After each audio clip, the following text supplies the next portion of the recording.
Critical calculations ఉంటాయి, mechanical ఇవి ఉంటాయి, అట్లా అన్ని ఉంటాయి. కాబట్టి ఒక బీటెక్ వ్యక్తి ఖచ్చితంగా దీనిలో చేయొచ్చు. ప్లస్ అతనికి మంచి ఫ్యూచర్ కూడా ఉంటుంది.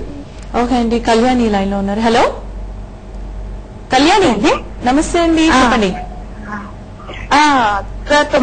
ఇక్కడ చెప్పండి. మాట్లాడండి sir. Good evening sir. Good evening, చెప్పండి. సార్ మా బ్రదర్ 10th వరకే చదువుతాడు సార్. చదివిన తర్వాత తను చదువుకోలేదు. ఓకే. అయితే ఇప్పుడు 10th ఎగ్జామ్స్ మొన్న రాశాడు. కాకపోతే 2 years బ్యాక్ రాయాల్సింది ఇప్పుడు ఎగ్జామ్స్ రాశాడు. ఓకేనండి. తన ఏజ్ అయితే సరిపోతుంది కానీ ఇప్పుడు మల్టీమీడియా తీసుకుంటాను, ఆ కోర్స్ నేను 3 years ఉంది నేను చేస్తాను అనేసి అంటున్నాడు. ఓకే. తనకి ఫ్యూచర్ లో ప్లేస్మెంట్ కానీ తన ఫ్యూచర్ ఎలా ఉంటుందంటారు? ఇప్పుడు మా మదర్ కూడా ఇప్పుడు అంత ఎక్కువ పెట్టి అమౌంట్ పెట్టి నేను నేర్పిస్తా, తర్వాత డిగ్రీ ఉండాలి అంటే నేను ఏం చేయాలి, మినిమం ఇంటర్ కూడా తను చేయలేదు అనేసి బాధపడుతుంది. చాలా మంచి క్వశ్చన్. బికాస్ చాలా మంది ఎవరైతే ఎక్స్పీరియన్స్ ఉంటారో వాళ్ళకు కూడా ఇదే ఉంటుంది. అంటే డిగ్రీ లాగా ఉంటుందా ఇది, ఫ్యూచర్ ఎలా ఉంటుంది, ప్లేస్మెంట్స్ ఎలా ఉంటాయి అండి? ఇది ఒకటి ముఖ్యంగా మనం అర్థం చేసుకోవాల్సింది ఏంటంటే, ఒకసారి మనం చదివేశాము అయిపోయింది అనే విధంగా ఉండదండి ఏ కోర్సు కూడా. మీరు ఏ కోర్స్ అయినా ఇప్పుడు మీరు ఎంత ఒక 2 months నేర్చుకున్నా మీకు ఖచ్చితంగా కెరీర్ ఉంటుంది, మంచి కెరీరే ఉంటుంది. కానీ మీరు ప్రతిరోజు ఎలా మీ స్కిల్స్ ని డెవలప్ చేసుకుంటున్నారు అనేది ముఖ్యమైన విషయం. అంతేగాని ఇక్కడ డిగ్రీ ఖచ్చితంగా ఉండాలి అని లేదు. అలాగని నేను డిగ్రీ చేయొద్దు అని చెప్పను. మీరు ఈ కోర్సు నేర్చుకుంటూనే డిగ్రీ కూడా సైడ్ గా చేసుకోవచ్చు. ఓపెన్ యూనివర్సిటీస్ ఉన్నాయి. ఎందుకంటే మీరు ఫస్ట్ లెవెల్లో బానే ఉంటుంది.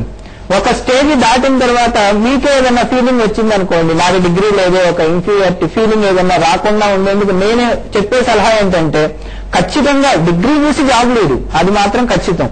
కాకపోతే నేను అందరికీ చెప్పే ఒక సలహా ఏంటంటే, డిగ్రీ కూడా ఒక దూర విద్య ద్వారానో ఎలాగోలా చేసుకుంటే మీకు భవిష్యత్తులో ఇంకా మీకు ఇప్పుడు మీ మనసులో ఆ ఫీలింగ్ ఉంది, ఆ ఫీలింగ్ పోవటానికి మీరు చేయాల్సింది ఏంటంటే ఆ ఫీలింగ్ దూరం చేసుకోవటం. ఒకవేళ గ్రాడ్యుయేషన్ లేకపోయినా ఉత్తి మల్టీమీడియాతో ఓపెనింగ్స్ ఎలా ఉంటాయి? ఖచ్చితంగా ఉంటాయండి. ఏ కంపెనీ కూడా ఈ రోజు మన దగ్గరికి చాలా కంపెనీస్ ఉన్నాయి. నాకు ఒక 15 ఏళ్ల నుంచి చాలా కంపెనీలు చూసా. ఏ కంపెనీ కూడా తీసుకునేటప్పుడు డిగ్రీ ఉందని తీసుకోవచ్చు.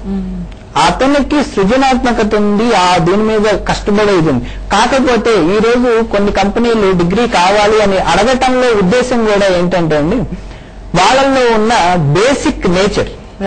వాళ్ళు 10th దాకానే సరిగ్గా చదవకుండా అల్లచిల్లరుగా ఉన్న వ్యక్తులు రేపు గొప్ప కంపెనీ తర్వాత బాగా చేయగలుగుతారు. సపోజ్ కొంతమంది మల్టీమీడియాలోనే ఎక్సెల్ అవ్వచ్చు, అలాగే వాళ్ళు డిగ్రీ చదవాల్సిన అవసరం లేదు. అదేనండి, కంపెనీలు చూసేది ఆ బేస్ లో చూస్తాయి. కాకపోతే ఏం చేస్తాయంటే, ఇప్పుడు మిమ్మల్ని రిజెక్ట్ చేసేటప్పుడు డైరెక్ట్ గా మీలో స్కిల్ లేదని రిజెక్ట్ చేస్తే బాగుండదు కాబట్టి ఈ మాట చెప్తాయి. రైట్. ఓకే, మనతో మాట్లాడండి. నవ్య లైన్ లో ఉన్నారు. హలో హలో, నా పేరు నవ్య. నవ్య చెప్పండి. Hello, good evening sir. Good evening, చెప్పండి. Sir, I have completed my inter second year in MPC sir. Okay. What is the qualification required to join in animation, sir? Animation కి అదేనండి, మీకు నేను ఇందాక నుంచి చెప్తున్నాను, యానిమేషన్ కి క్వాలిఫికేషన్ అక్కర్లా. క్వాలిఫికేషన్ కావాల్సింది సృజనాత్మకతే.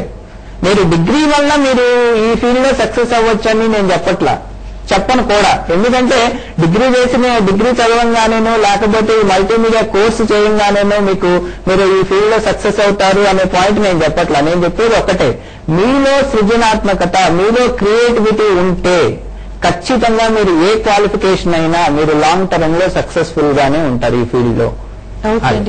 రంగనాయకులు గారు మనతో ఉన్నారు. హలో. Hello madam. నమస్తే అండి, రంగనాయకులు గారు చెప్పండి.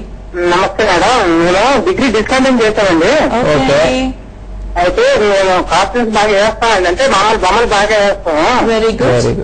మల్టీమీడియా చేయాలండి. నా ఏజ్ అయితే 30 అయింది. ఏజ్ ప్రాబ్లం ఏమైనా ఉంటారా? ఏది ప్రాబ్లం లేదండి. మీరు నిజంగా మీలోని క్రియేటివిటీని బయటికి తీసుకొచ్చి మీరు ప్రపంచాన్ని చూపించాలి అనే పట్టుదల మీలో ఉంటే ఖచ్చితంగా ఏ ఏజ్ లో అయినా, ఇప్పుడు మీరు చూడండి, మొన్న అవతార్ మూవీ తీశాడు, అతని ఏజ్ ఎంత? ఆ డైరెక్టర్ ఏజ్ చాలా ఎక్కువే ఉంటుంది, 60 అట్లా ఉంటుంది.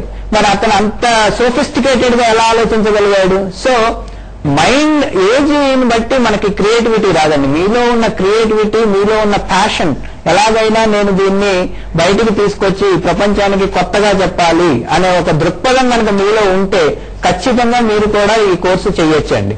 మీరు ఖచ్చితంగా సక్సెస్ కూడా అవుతారు.